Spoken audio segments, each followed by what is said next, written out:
Air strike पर सबसे बड़ा दावा, बालाकोट आतंकी कैंप में एक्टिव थे 300 मोबाइल।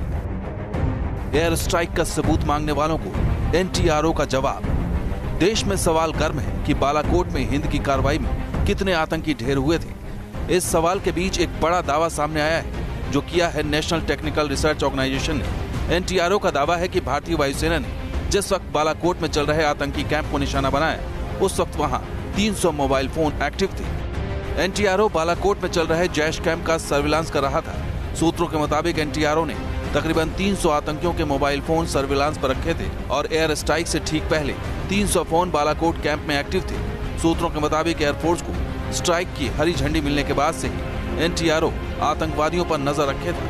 भारतीय जांच एजेंसी NTRO ने ऑपरेशन बालाकोट के ऊपर एक बड़ा खुलासा किया है। जी हां, भारतीय जांच एजेंसी ने साफ तौर पे कहा है कि पाकिस्तान के बालाकोट के अंदर जैश ए मोहम्मद के उस कैंप में लगभग 300 मोबाइल सक्रिय थे। जी हां, 300 मोबाइल सक्रिय थे, जिसके बाद जो है NTRO ने एयरफोर्स को परमिशन दी थी कि एयरफोर्स जो है आतंकी ठिकानों पर हमला कर सकता है।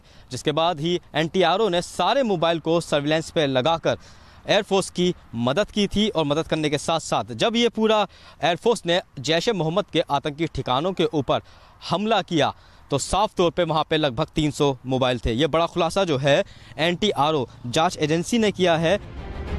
NTRO का दावा ऐसे वक्त में सामने आया है जब देश में सेना के शौर्य को लेकर सवाल उठाए जा रहे हैं। विपक्ष बालाकोट में वायुसेना के एक्शन पर सबूत मांग रहा है। इन्होंने कहा है कि 250 लोग मरे, हमें क्यों? हम तो पूछ रहे हैं कि भाई आप कहते हैं 250 लोग मरे तो आपको मालूम होगा तो हम बता दें भाई हमें।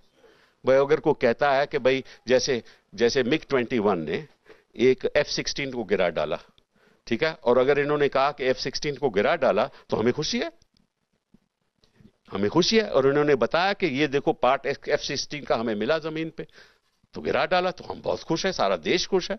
तो अगर ये कहते हैं कि 250 लोग मरेंगे तो हमारे खून जो है ना गति से बहेगा ना हमारी बॉडी में। हालांकि इस बीच विपक्ष के सवालों पर वायुसेना चीफ की कड़ी प्रतिक्रिया सामने आई है। The bomb damage assessment that is done post a mission calculates the number of the target you've been hit or you've not been able to hit.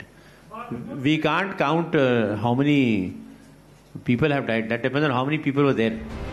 Air strike को लेकर उठे सवालों के बीच NTRO का दावा इसलिए भी अहम है क्योंकि बताया जाता है कि उरी हमले के बाद सर्जिकल स्ट्राइक में भी NTRO की बड़ी भूमिका रही थी।